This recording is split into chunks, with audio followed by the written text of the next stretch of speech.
नमस्कार दोस्तों। आज हम एक दर्द भरी कहानी माँ की लेके आए। आज अब हम बात करते हैं सावित्री देवी की, जिनका बेटा अमेरिका में था और वहीं शादी करके वहीं अच्छे से ठाठ बाट से रहता था। एक दिन उनका बेटा फ़ोन करता है। हेलो माँ, मैं राजू बोल रहा हूँ, कैसी हो माँ? बूढ़ी माँ की जुबान ठकठका के ठिठुर कर बोली, मैं ठीक हूँ बेटे। ये बताओ तुम और बहू दोनों कैसे हो? बेटा बोला, हम दोनों ठीक हैं माँ, आपकी बहुत याद आती है। अच्छा सुनो माँ, मैं अगले महीने इंडिया आ रहा हूँ तुम्हें लेने के लिए, तैयार रहना। हाँ माँ, हम सब साथ ही रहेंगे। नीतू कह रही थी कि माँ जी को अमेरिका ले आओ, वहाँ अकेली बहुत परेशान हो रही होगी। सुन रही हो ना माँ? हाँ बेटे, सुन रही हूँ। बूढ़ी आँखों से खुशी की आंसू बह निकले।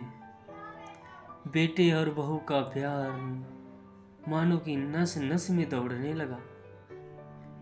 जीवन के 70 साल गुजार चुकी सावित्री ने जल्दी से अपने पल्लू से आंसू पोंछे और बेटे से बात करने लगी। पूरे 2 साल बाद बेटा घर आ रहा था। बूढ़ी सावित्री ने मोहल्ले भर में दौड़ दौड़ कर ये खबर सुना दी कि मेरा बेटा आ रहा है। सभी मोहल्ले वालों को खुशी थी कि चलो बुढ़ापा चैन से बेटे और बहू के साथ गुजर जाए। अकेली रहती थी। राजू अकेला आया था। उसने कहा कि माँ, हमें जल्दी ही वापस जाना है, इसलिए जो भी रुपया पैसा किसी से लेना हो वो सब लेकर रख लो। तब तक मैं किसी प्रॉपर्टी डीलर से मकान की बात कर लेता हूँ। माँ बोली, मकान की क्या बात करनी है? हाँ माँ, मकान बेचना पड़ेगा। बोले, क्यों बेचना पड़ेगा बेटा? अब मकान इसलिए बेचना पड़ेगा कि इसकी कौन देखभाल करेगा? अब हम सब तो अमेरिका में ही रहेंगे, तो यहाँ कौन रहेगा? बूढ़ी आंखों ने मकान के कोने कोने को ऐसे निहारा जैसे किसी अबोध बच्चे को सहला रही। आनन फानन में जल्दी जल्दी आधे तिहाई दाम में राजू ने मकान को बेच डाला और मकान बेचकर पैसे वैसे सब रख लिए। सावित्री देवी ने वो जरूरी सामान समेटा जिससे उनको बहुत ज्यादा लगाव था। जो भी सामान था वो रख लिया। राजू ने टैक्सी मंगवा रखी थी। टैक्सी में दोनों बैठे और एयरपोर्ट पहुंचे। एयरपोर्ट पहुंचकर राजू ने कहा, माँ तुम यहाँ बैठो, मैं अंदर जाकर सामान की जांच और बोर्डिंग और वीजा का काम निपटा लेता हूँ। सावित्री बोली, ठीक है बेटा। माँ वहीं पास की बेंच में बैठ गई। काफी समय बीत चुका था। बाहर बैठी माँ बार बार उस दरवाजे की तरफ देख रही थी जिससे राजू गया था, लेकिन अभी तक बाहर नहीं आया। शायद अंदर बहुत भीड़ होगी, सोचकर बूढ़ी आंखें फिर से टकटकी लगाए देखने लगती है। समय ढल चुका था। धीरे धीरे सूर्य भी अपने घर की ओर चल चुके थे। अंधेरा होने को था। एयरपोर्ट के बाहर गहमा गहमी कम हो चुकी थी।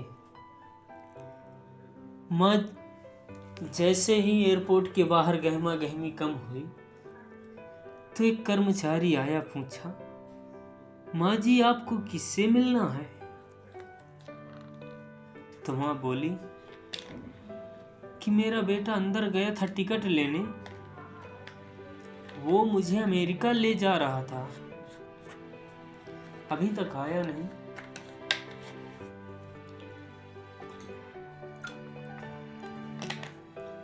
तब कर्मचारी बोला,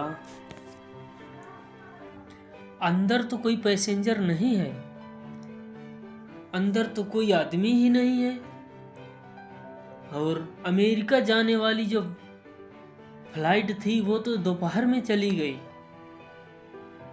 आपके बेटे का क्या नाम था? तब बूढ़ी माँ ने बताया कि राजू, मेरे बेटे का नाम राजू था। सावित्री के चेहरे पे चिंता की लकीरें उभर आई। कर्मचारी अंदर गया और कुछ देर बाद बाहर आकर बोला, माँ आपका बेटा राजू तो अमेरिका जाने वाली फ्लाइट में कब का जा चुका है। बूढ़ी माँ बोली, क्या वो अमेरिका जा चुका? बोला, हाँ। इतना ही सुनते बूढ़ी माँ की आंखों से आंसुओं का सैलाब फूट पड़ा। बूढ़ी माँ का रोम रोम कांप उठा। बूढ़ी माँ किसी तरह वापस घर आई। वो घर जो बिक चुका था। रात में घर के बाहर चबूतरे पर ही सो गई। सुबह हुई तो दयालु मकान मालिक ने एक कमरा रहने के लिए दे दिया। पति के पेंशन से घर का किराया और खाने का काम चलने लगा। समय धीरे धीरे गुजरने लगा।